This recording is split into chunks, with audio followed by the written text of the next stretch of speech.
Il tient en réserve des ressources pour les hommes droits, pour les hommes droits, pour les hommes droits, pour les femmes droites, pour les femmes droites. Et non pas les tordus, les gens qui adaptent le péché avec les choses saintes, qui essayent d'adapter du moins, mais c'est inadaptable. Bien-aimés, c'est l'heure du choix.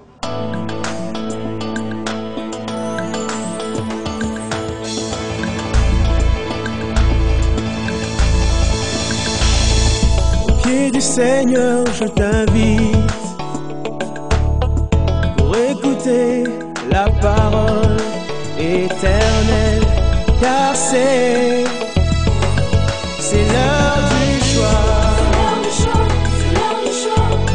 C'est l'heure du choix. C'est l'heure du choix. C'est l'heure du choix.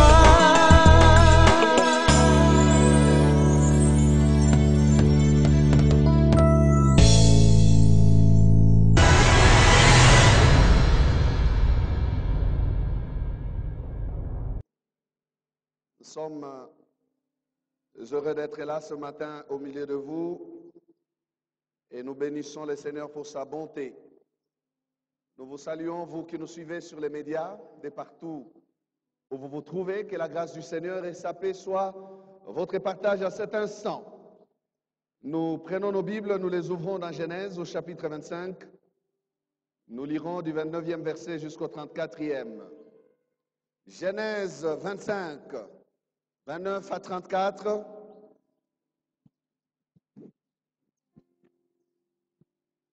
Genèse 25, 29 à 34, je lis pour nous tous.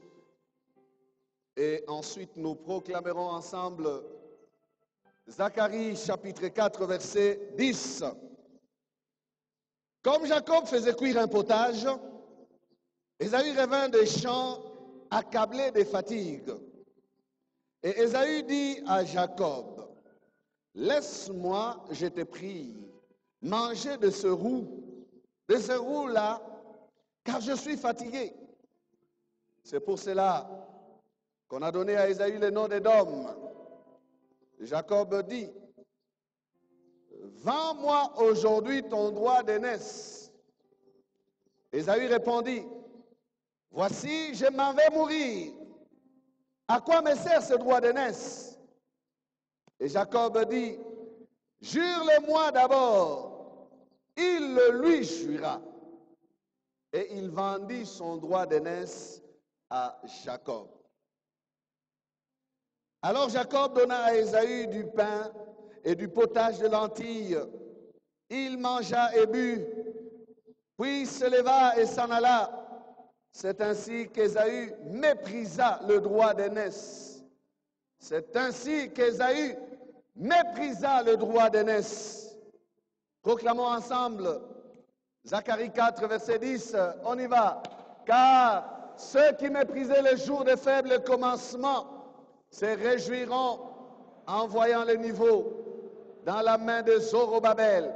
Encore une fois et à haute voix. Car ceux qui méprisaient les jours de faible commencement.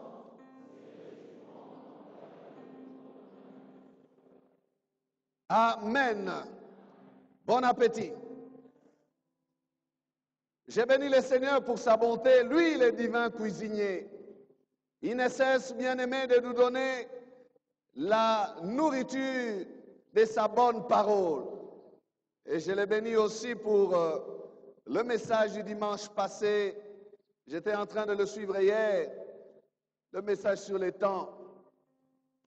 Et c'est important que le Seigneur bénisse son serviteur, le pasteur Paradis, qui a toujours été disponible à venir apporter la parole de Dieu en ces lieux. Que le nom de Jésus soit béni pour la richesse de sa parole. Amen. Je prends pour sujet ce matin, pour celui qui veut bien, un sujet, le droit d'aînesse méprisé. Ce récit que nous venons de lire se termine par « C'est ainsi qu'Ésaü méprisa le droit d'aînesse ». Ceux qui méprisaient les jours de faible commencement, Ésaü méprisa le droit d'aînesse. Il le méprisa.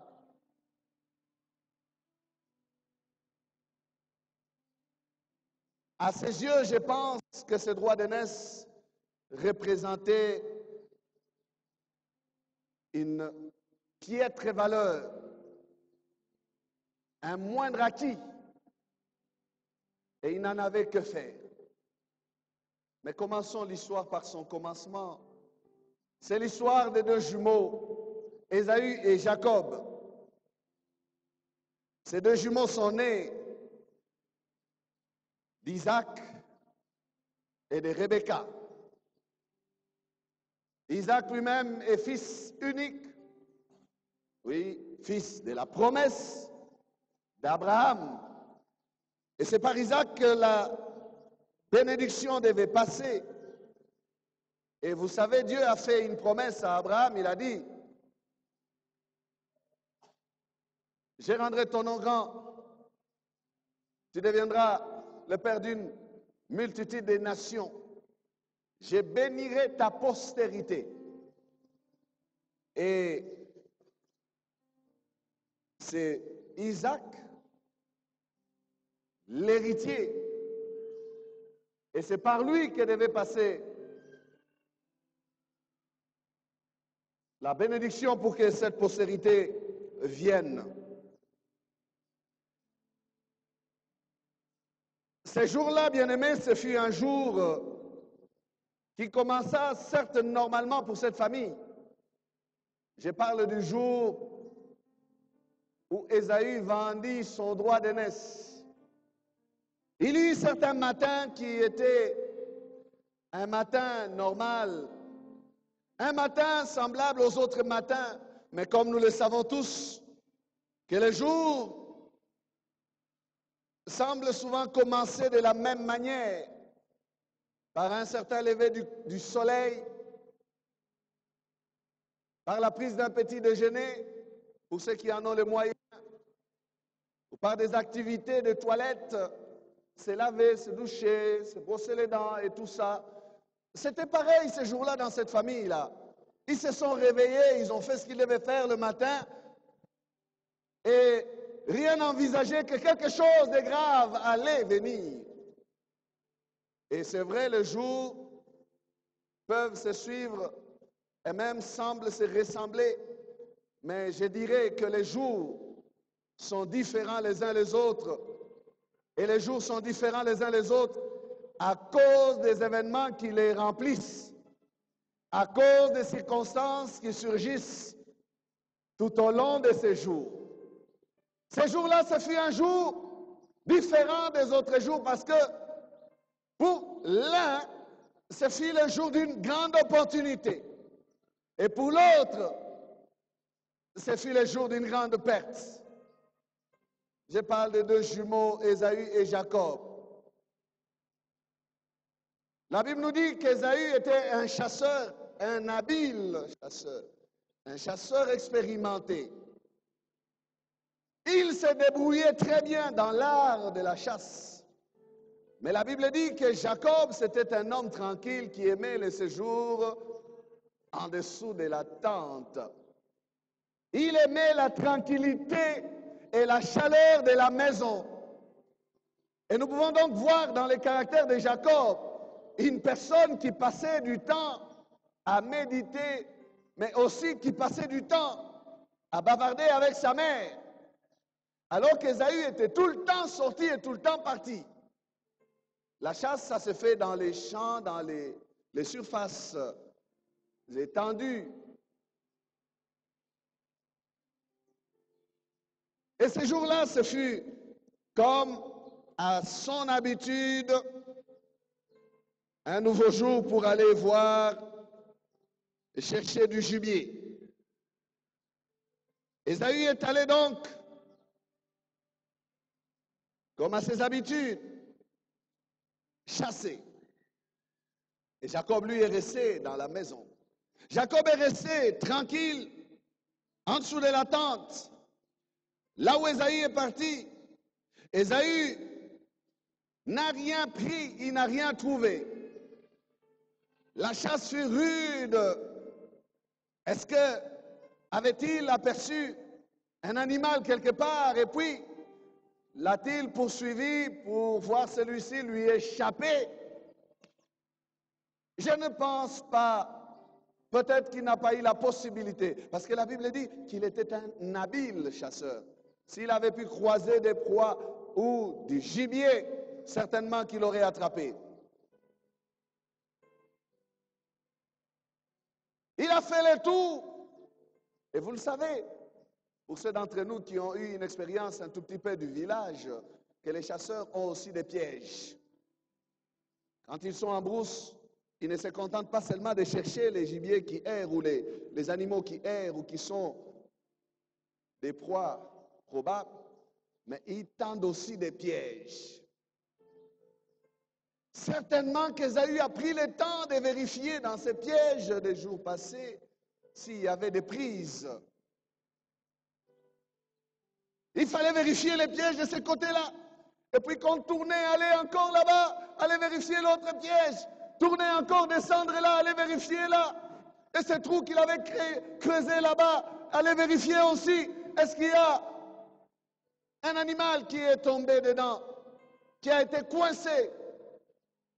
Après tous ces tours, oh, nous comprenons la fatigue d'Ésaü. Rien d'attrapé, rien dans le piège, et même rien dans le champ de tir, rien du tout. Fatigué, il rentre fatigué, Ésaü. Il retourne à la maison, traînant les pas, le dos voûté à cause de la fatigue. Vous savez, bien-aimés, que quand vous êtes fatigué et que vous n'avez pas trouvé ce que vous escomptiez, vous n'êtes pas simplement fatigué, mais vous êtes doublement fatigué. Fatigué à cause des efforts fournis, ensuite fatigué à cause du souci pour n'avoir rien trouvé. Peut-être que sa pensée était troublée sur ce qu'était ou ce que sera la journée. Que vais-je manger? J'ouvre une parenthèse ici dans mes commentaires. Quand nous lisons l'histoire de cette famille, bien aimé, je trouve que cette famille, quoique étant une famille de nos jours, on dirait chrétienne, mais avait des malaises en son sein. La Bible dit que Isaac était plus attaché à Ésaü et Rebecca était plus attachée à Jacob. Préférence des parents, chacun pour un fils. C'est un malaise dans une famille.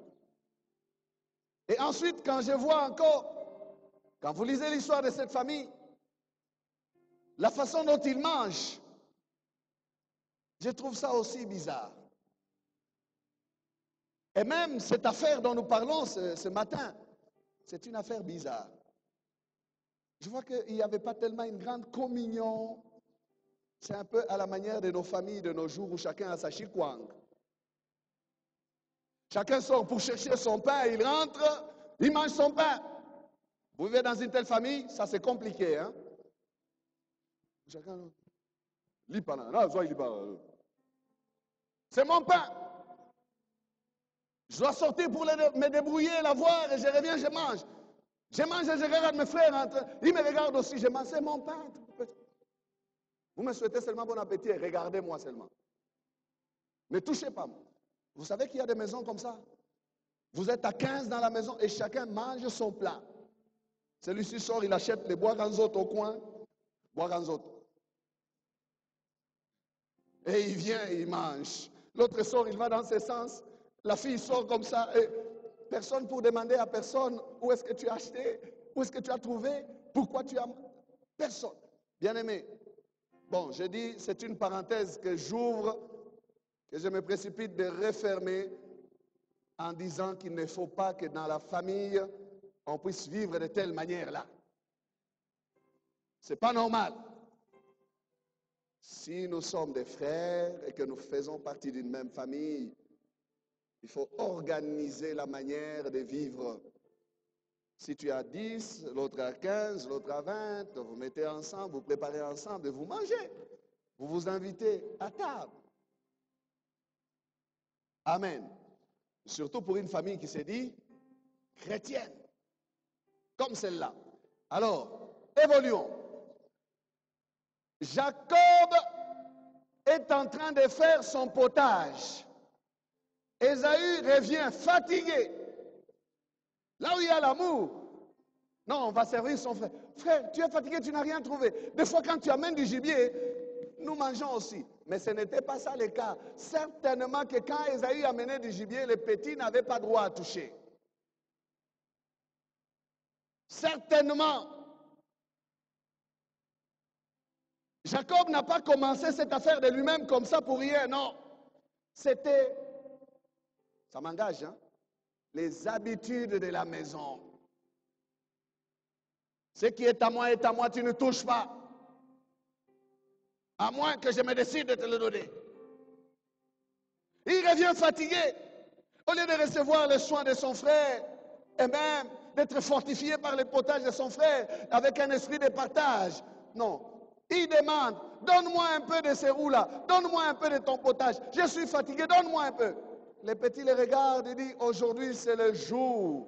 Je vois une opportunité, je vois une occasion de lui ravir son droit d'aînesse. Il lui propose un marché. Il lui dit, c'est bien de demander mon roux. Et puis, quand Ésaü demande, il ne demande pas faiblement, non. Il demande avec force. La Bible nous dit qu'on a donné à Ésaü le nom de roux à cause de ce potage-là. Donc ce jour-là, ce n'était pas une petite affaire, donne-moi à manger. Non, il y a eu des discussions, il y a eu des échanges, il y a eu des débats autour du potage. Pour que la Bible puisse nous dire, bien-aimés, qu'elle en a pris la couleur du potage et on a donné ça comme nom à Ésaü, c'est que c'est une affaire sérieuse. Amen. C'était une affaire sérieuse. Alors, Jacob aussi a vu le sérieux de l'affaire et il a élevé la barre. Jacob a élevé la barre. Il a placé la barre très haut. Tu veux du potage? Vends-moi ton droit d'aînesse.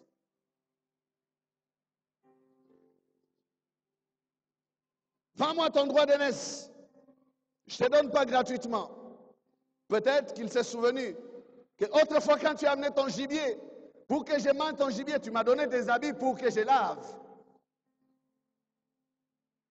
Autrefois quand je t'ai demandé, tu m'as fait aussi ceci.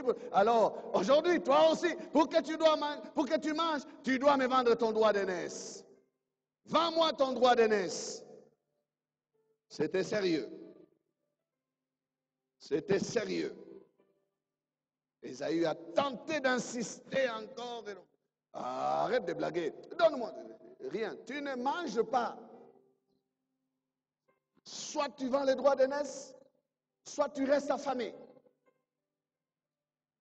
C'est ça ou rien. Alors, Ésaü a le choix. Que va-t-il faire? Écoutons Ésaü répondre. Ésaü répond, il dit, voici, je m'en vais mourir. À quoi me sert ce droit d'aînesse? Voici, je m'en vais mourir. À quoi me sert ce droit d'aînesse? Sans discussion aucune. Sans même dire, garde ton plat, je garde mon droit d'aînesse. Non.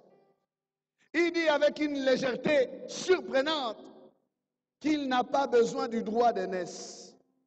Il dit, je vais en faire quoi? Parce que je vais mourir. Je m'en vais mourir. Que vais-je faire de ce droit qui ne me donne aucun bénéfice visible? Que vais-je faire de ce droit dont je ne profite pas à l'instant? Ésaü dit, moi je suis réaliste. Je veux manger maintenant et le reste ne me concerne pas. Droit d'aînesse, roi d'aînesse. Ya kwenda nayo wapi? Que vais-je en faire? Et au memanga wapi? Droit d'aînesse. Je suis réaliste. Je veux les résultats. Manger maintenant. Et ça me suffit. Jacob n'en croit pas ses oreilles. Les rusés. La satisfaction des besoins primaires est plus recherchée que la satisfaction des besoins de l'âme, des besoins spirituels. C'est les profanes. Frères et sœurs, n'avons-nous pas des profanes de nos jours au milieu de nous? N'avons-nous pas des personnes qui bafouent les choses spirituelles, qui les mettent au second plan, qui les mettent en arrière? Oui, nous avons des personnes comme ça parmi nous. Nous avons des chrétiens qui portent ce nom de chrétiens, mais ce n'est qu'un nom, un simple nom. Pour eux, être chrétien, c'est une simple appellation. Nous sommes tous chrétiens. Mais oui, nous sommes chrétiens. Bon, c'est un nom. Ce n'est pas une identité pour eux. Ce n'est pas une vie à mener pour eux. Alors si il y a des personnes comme celle-là, elles sont profanes. Profanes. Des personnes qui ne tiennent qu'aux valeurs charnelles et qui ne donnent aucune importance aux valeurs spirituelles.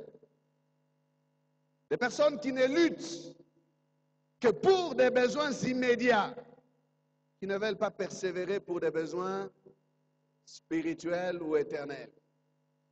Des personnes qui, comme l'apôtre Paul va parler, il dit, si ce n'est que dans des vues humaines, des vues terrestres, pour lesquelles nous avons cru, nous sommes les plus malheureux des hommes. Nous sommes misérables. Si ce n'est que pour la terre que nous avons été sauvés, bien-aimés, nous sommes malheureux. Et nous pouvons être comme ceux qui disent, mangeons et buvons, car demain, nous mourrons. Mais nous ne sommes pas sauvés que pour la terre, bien-aimés. Bien sûr, quand nous gardons sur la terre, Dieu a une mission qu'il poursuit par nous et en nous. Mais notre avenir ne se limite pas à la terre. Notre destinée ne s'arrête pas à la terre.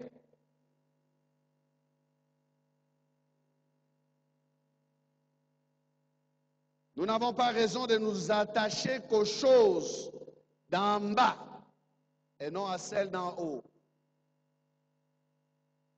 Écoutez les paroles qui ne sont pas mes paroles et que j'ai entendues du patriarche et que j'ai noté pour nous. Patriarche Jacques Verneau, bien sûr, il dit, on ne place pas les choses de Dieu en priorité. On place nos intérêts personnels en priorité. Ça, c'est une grave erreur. Mon affaire ou mes affaires, mon travail ou mes responsabilités, ma famille, ma responsabilité, et Dieu, tout dernier, comme Ésaü. Ésaü a méprisé son droit d'aînesse pour un plat de lentilles. Matérialiste, aveuglé. Il continue, il dit, la dimension spirituelle est la plus importante et beaucoup de gens s'attachent à la dimension matérielle et ils négligent la dimension spirituelle. Or, la dimension spirituelle demeure, mais la dimension matérielle s'effrite et meurt. Fin de citation. Amen. La dimension spirituelle demeure, mais la dimension matérielle s'effrite et meurt. Bien-aimés, même ce corps que nous servons tant, ce corps que nous aimons tant, il va nous lâcher, il va nous trahir, ce corps. Il vieillit, il s'use. Ce n'est pas vrai que les produits là enlèveront tous les rides possibles, non. Maman, c'est difficile, les rides viendront. Oh. Ils viendront. La peau du cou va lâcher, elle sera flasque. Le dos va se voûter, tu vas commencer à trembloter en marchant. Les pieds vont te lâcher, il y aura du rhumatisme. Rhumatisme. Rhumatisme. Est-ce que quelqu'un m'entend ce matin? La dimension matérielle s'effrite. Les succès du monde, bien-aimés, passent. La gloire que les hommes donnent aux autres hommes passe. Et même ceux qui applaudissent les autres, ils finissent par se fatiguer. Même les hommes dont on parle aujourd'hui, ils sont au top. Donnons-leur 10 ans. Donnons-leur 15 ans. Donnons-leur 20 ans. On verra encore combien d'entre eux resteront toujours au top. Non. À un moment, les hommes montent, ils montent dans la gloire du monde. Et puis après, ils atteignent le sommet, comme ils disent eux-mêmes. Et puis vient le temps de la descente. Quelqu'un parlait avec regret. Il disait, oh, quand j'étais aux affaires, ma maison était toujours pleine. Quand j'étais aux affaires. Mais aujourd'hui, où sont-ils, ces hommes qui couraient après moi? Ouais, quand tu étais aux affaires. Aujourd'hui, où sont-ils, tous ces hommes qui couraient après moi? La dimension matérielle ne doit pas, bien aimé, prendre la place de la dimension spirituelle. Amen. Le bénéfice que tu as attiré, c'est un bon bénéfice, c'est vrai. Mais il ne faudrait pas qu'il t'aveugle. Tu ne dois pas être aveugle au point où tu ne vois plus la dimension spirituelle des choses. Non. Frères et sœurs, notre force est dans le spirituel. Ne méprisons pas les choses spirituelles.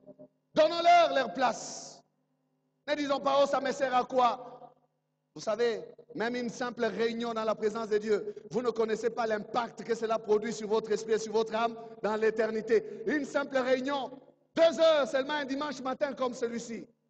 Vous ne pouvez pas mesurer l'impact spirituel de votre présence ici ce matin, en train d'écouter cette parole. Vous ne pouvez pas mesurer l'impact. Ne négligez pas ces choses. Oh, je préfère rester à la maison. Quelle est la valeur que vous donnez aux choses spirituelles? Nous pensons que ce sont des choses simples, mais elles ont un impact. Elles font un travail dans le spirituel que les yeux ici, les yeux humains ne voient pas.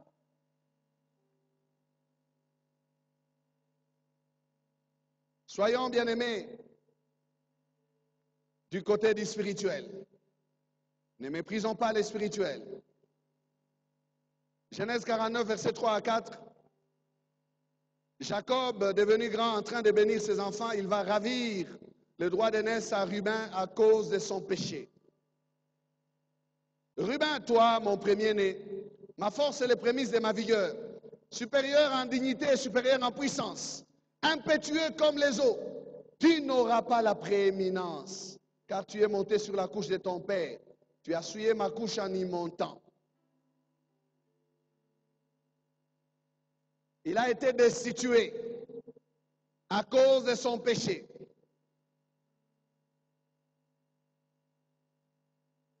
Ruben, premier-né, a été remplacé. Quand vous regardez dans la famille de Jacob, c'est Joseph qui a pris la place de l'aîné. Par les enfants de Joseph, on a commencé à bénir Israël. On bénissait par Ephraïm et par Manassé.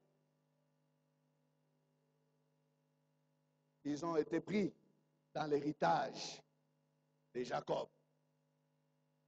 Parce que l'aîné, Ruben, a été aussi un homme charnel. Il a souillé la couche de son père. Il a souillé la couche de Jacob. Il a pris Bila. qui était la concubine de Jacob, la mère d'Issachar.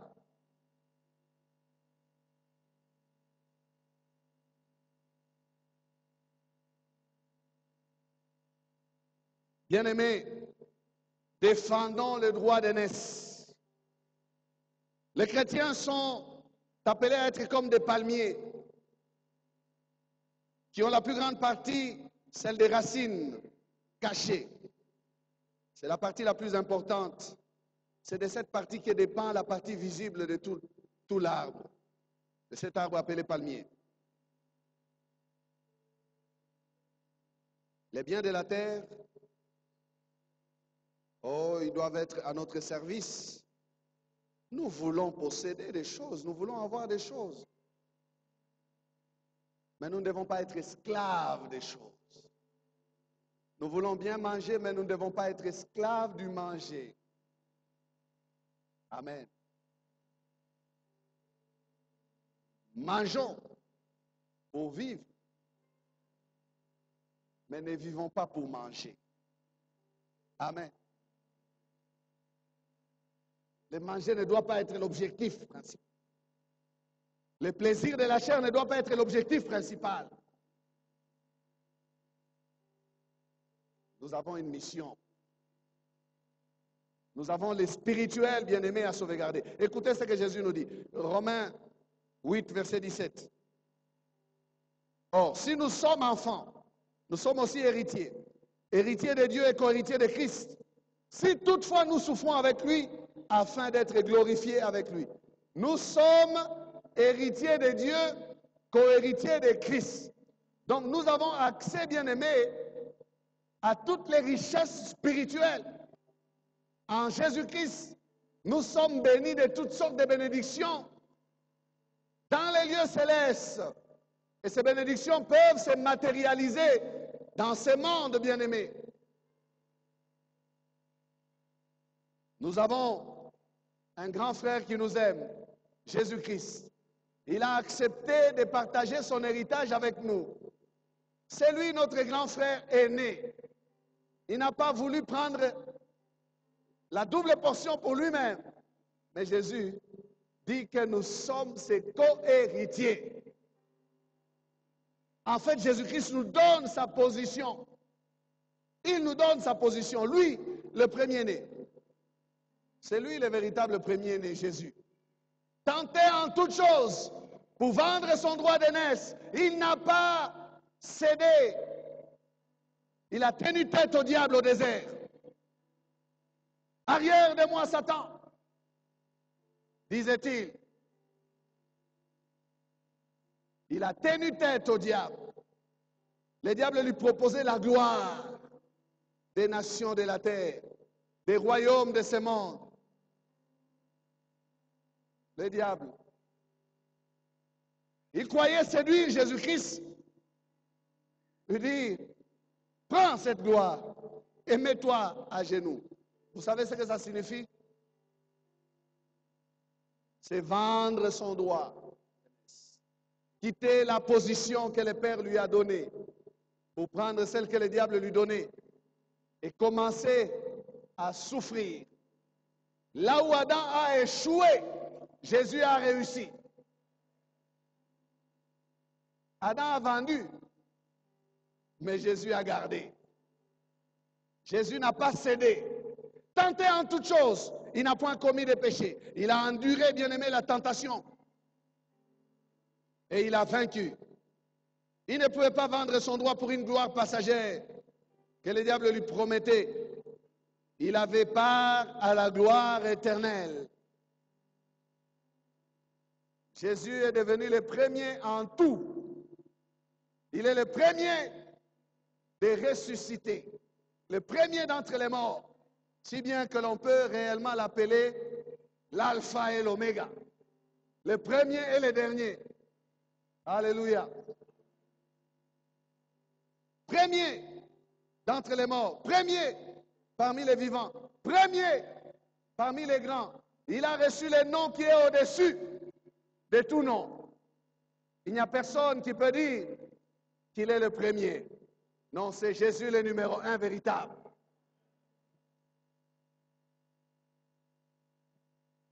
Il a le nom le plus élevé, le commencement et la fin, l'alpha et l'oméga. Il est le préféré du Père. Il a dit, le Père rendait témoignage de lui, il disait, celui-ci est mon fils bien-aimé en qui j'ai mis toute mon affection. Écoutez-les. Le préféré du Père. Et il a gardé son droit d'aînesse. Il ne l'a pas vendu. Non. Jésus ne l'a pas vendu. Alors nous aussi en Jésus-Christ, bien-aimés, nous sommes des premiers-nés. L'Église est appelée premier-né, l'assemblée des premiers-nés. Hébreux chapitre 12, verset 23. Et l'assemblée des premiers-nés inscrits dans les cieux, du juge qui est le Dieu de tous, des esprits des justes parvenus à la perfection. L'Église, c'est l'assemblée des premiers-nés. Bien-aimés, nous occupons la position des premiers-nés. Amen. Alors, Église, ne vends pas ton droit d'aînesse. Ne le vends pas par la politique de ceux qui te dirigent et qui veulent s'associer au monde ou qui veulent se charger de la politique du monde. Ne vends pas ton droit d'aînesse, Église. Tu as un bel avenir devant toi. Un avenir de gloire. Ne vends pas ton droit d'aînesse à cause de la recherche de l'aisance terrestre. Tu as plus que cela, Église. Le monde attend de toi la révélation de tes enfants. Église. C'est à l'Église de donner le ton. Amen. C'est à l'Église de donner le ton dans ce monde. Que l'Église ne quitte pas sa position. Les yeux de tout l'univers, de toute l'humanité, sont fixés sur l'Église.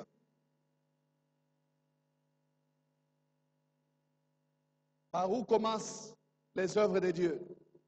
C'est par l'Église. Amen. Même quand Dieu veut démontrer aux dominations quelle est sa puissance infiniment variée, il leur fait démontrer cette puissance par l'Église. Pas par autre chose, par l'Église. Et même les jugements aussi. Si les jugements commencent par la maison de Dieu, la Bible pose la question et dit, qu'en sera-t-il alors du méchant ou de l'impie et du méchant? Dieu commence par son Église, ses premiers-nés. Dieu commence par nous, bien-aimés, à cause de la position qu'il nous a donnée. Amen. L'assemblée des premiers-nés, c'est l'Église. Frères, sœurs, tu n'as pas raison de mépriser ton droit d'aînesse. En tant que premier-né, tu as des droits. Utilise tes droits d'aînesse. Ne les cède pas. Quelle explication nous aimons donner? Nous parlons de nos situations, nous parlons de nos conditions, nous parlons de nos difficultés. Oh, le travail ne donne pas. Voilà pourquoi j'ai pu faire ceci. Oh non, ça ne passe pas. Oh non, frère, persévère. La chasse n'a pas donné. Voilà pourquoi j'ai pris un peu du potage de Jacob. Non, non, ne donne pas d'explication comme ça. Oh, si je ne fais pas ça, comment est-ce que je vais vivre? Et on patauge dans la magouille, dans l'illégalité, dans des choses qui ne sont pas correctes. Et on perd les droits d'aînesse. Ma soeur, oui, c'est difficile. Tu n'as personne pour t'acheter du lait de beauté. Mais ce n'est pas à cause de ça que tu vas vendre ton droit d'aînesse. Tu es une première-née aussi. Accepte de souffrir. Bouillis un peu d'huile de palme. Ajoute un peu d'eau dedans. Et mets-toi cette huile sur le corps. Tu verras la gloire de Dieu, comment elle va rayonner sur toi. Ne te vends pas. Oh non, comment est-ce que je vais faire? Comment est-ce que je vais vivre? Tu vivras. Vous savez que Dieu nous défend lorsque nous le défendons. Dieu attend que nous le défendions, mais nous attendons que Dieu nous défende. Certaines personnes donnent des conditions à Dieu. Seigneur, si tu me donnes, alors je quitterai. Seigneur, si tu me donnes, alors j'arrêterai. Je ne ferai plus. Seigneur, si tu me donnes, donne-moi un bon travail. Donne-moi ceci. Non. Dis, Seigneur, j'arrête pour ta gloire. Travail ou pas travail, je ne toucherai plus à la magouille. Tu vas voir la gloire de Dieu. Dieu aime les violents, il aime ceux qui les défendent. Commence à les défendre. Défends ta position. Amen. Défends ta position, frère.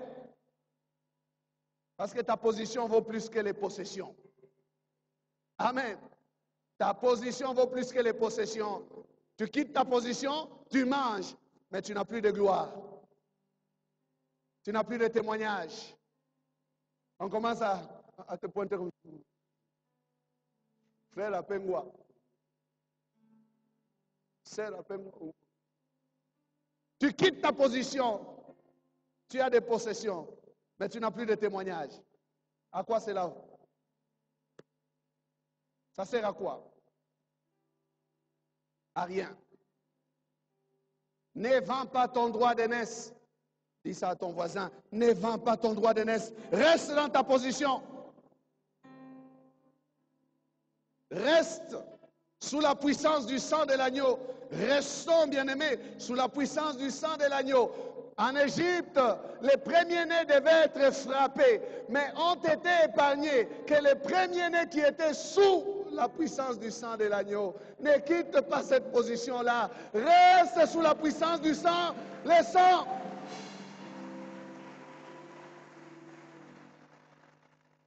L'exterminateur devait passer frapper les premiers-nés. Dieu a quelque chose à faire avec les premiers-nés. Notre position, c'est la position des premiers-nés. Il a dit, je verrai le sang et je passerai. Tu ne peux pas être épargné si tu as quitté cette position-là. Eh bien, souvent, le diable, l'ennemi, touche à ceux qui quittent la position. Ne quitte pas cette position. Amen. Ne méprise pas le droit d'aînesse. Frère, en tant que chrétien, tu as le droit d'aînesse. Sœur, en tant que chrétienne, tu as le droit d'aînesse. Ne méprise pas ton droit. Tu l'as acquis. C'est par la position que tu occupes dans l'église. Ésaü était un profane. Toi, tu n'es pas un profane. Nous ne sommes pas des profanes. Nous connaissons la valeur des choses spirituelles. Tenons à ces choses et défendons-les. Amen. J'ai l'habitude de dire souvent que c'est à nous de donner le goût aux affaires de notre Père. Amen. Faisons-les avec joie. Nous ne le faisons pas. Hein? Ce n'est pas une corvée. Être chrétien, ce n'est pas une corvée. Nous devons être fiers de ce que nous sommes. Amen. Non pas tout simplement pour des apparences, non. Savoir réellement que nous occupons la meilleure des positions. Amen. Ne pas être complexé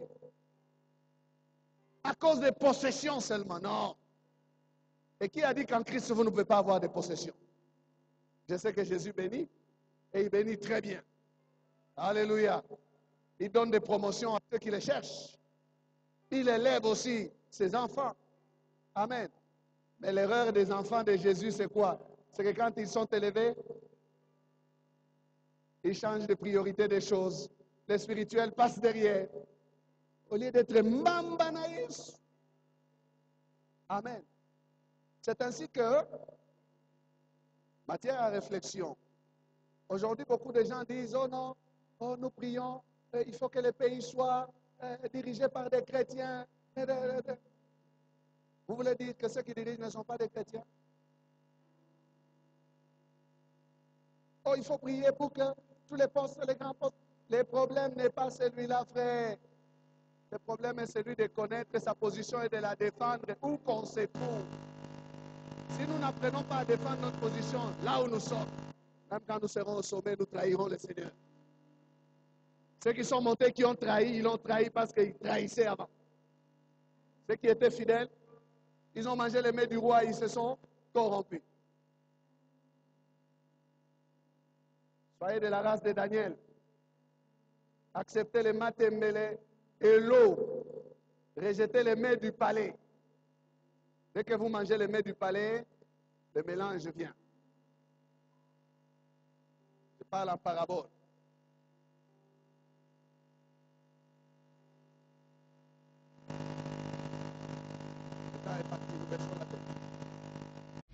Nos prédications sont en continu sur notre site web qui est www.labornelouchi.net.